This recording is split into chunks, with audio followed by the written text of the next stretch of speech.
Hi, it's Nick Thorne from wingfoillife.com. In this video, I'm going to show you what exactly is wingfoiling. Check it out.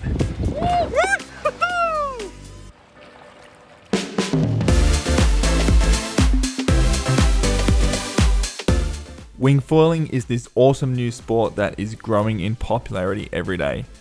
One of the reasons for this is that you can go out in a wide range of conditions, including light winds and flat water, strong winds with big swell. You can ride out into the surf and surf the waves back.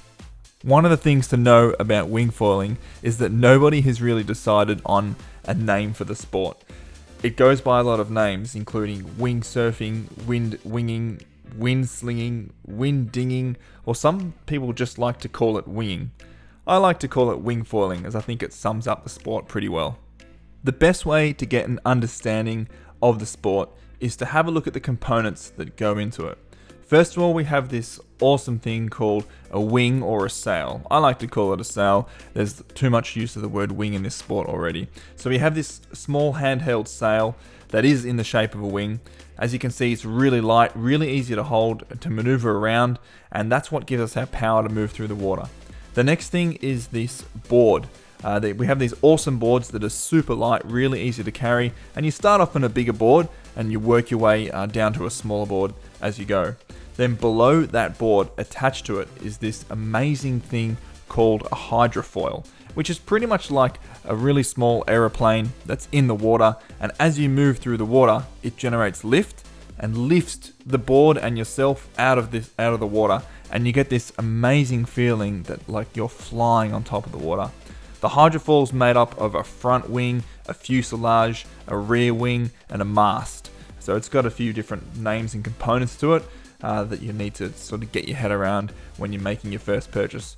There's a few reasons why this sport is really taking off. One of the main reasons, I think, is that the whole kit is super easy to carry compared to something like windsurfing where you can't really carry everything at once. It's very safe and quick to set up, unlike something like kiteboarding where you need other people to help you launch the kite into the air. I feel like you get a much quicker progression to learn on this sport. You can get moving through the water, even on your knees, without flying the hydrofoil, pretty much on your first lesson. And so you get a really rewarding learning experience with wingfoiling. It's super quick to set up. All you have to do is attach the hydrofoil to the board. Once you've done that, you just have to blow up the sail. Now the sails are super easy to pump up.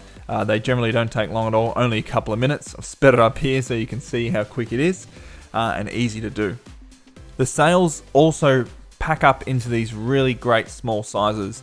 Some of them come with a full backpack, and some of the bigger sails come with just a sling over your shoulder.